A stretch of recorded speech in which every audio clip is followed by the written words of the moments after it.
আমি বলেছি আমি তোকে জীবনে ছেড়ে যাব না। 5 মাস আগে মর্মান্তিক একটি পথ দুর্ঘটনায় স্বামী কমায় চলে যান। চিকিৎসকরা এক প্রকার হাল ছেড়ে দিলেও কিছুতেই হার মানেননি স্ত্রী। এমনই একটি ভিডিও ইতিমধ্যেই সামাজিক যোগাযোগ মাধ্যমে ব্যাপক ভাইরাল। ভিডিওটি দেখে চোখের জল ধরে রাখতে পারেননি নেটিজেনরা। মৃত্যুর মুখ থেকে স্বামীকে ফিরিয়ে আনতে 5 মাস যাবত কঠিন লড়াই চালিয়ে যাচ্ছেন সোমা দেবী নামের এক গৃহবধূ। চিকিৎসকের পরামর্শ ছিল স্বামী সার্বত্রিক চট্টোপাধ্যায় যা দেখে খুশি হতেন, বর্তমানে তাকে সুস্থ করে তুলতে হলে তার সামনে সেটাই তুলে ধরতে হবে, তাতে যদি জ্ঞান ফিরে আসে সার্বত্রিকের। সেই থেকে বুকে পাথর চেপে 1 বছরের ছোট্ট সন্তানের দায়িত্ব কাঁধে নিয়ে দীর্ঘ 5 মাস ধরে সেই কাজেই করে চলছেন স্ত্রী সোমা দেবী। এটাই স্বামীর প্রতি স্ত্রীর অগাধ ভালোবাসা।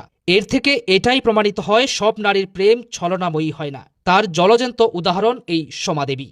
প্রতিদিন স্বামীর পছন্দের পারফিউম মেখে হাসপাতালের বেডে শুয়ে থাকা স্বামীর সামনে হাজির হন তিনি। অতীতের কথাগুলি হাসি মুখে একা একাই হাসপাতালের বেডে শুয়ে কোমাচ্ছন্ন স্বামীর সামনে বলতে থাকেন স্ত্রী।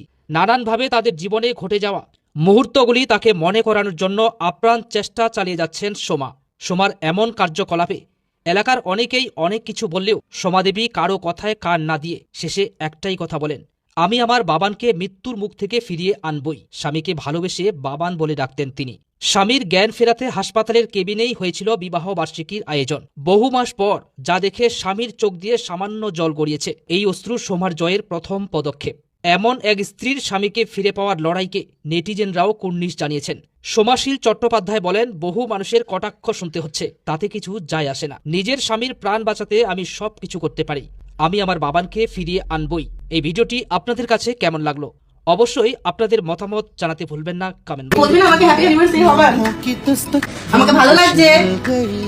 আমি বলেছি আমি তোকে জীবনে ছেড়ে যাব না।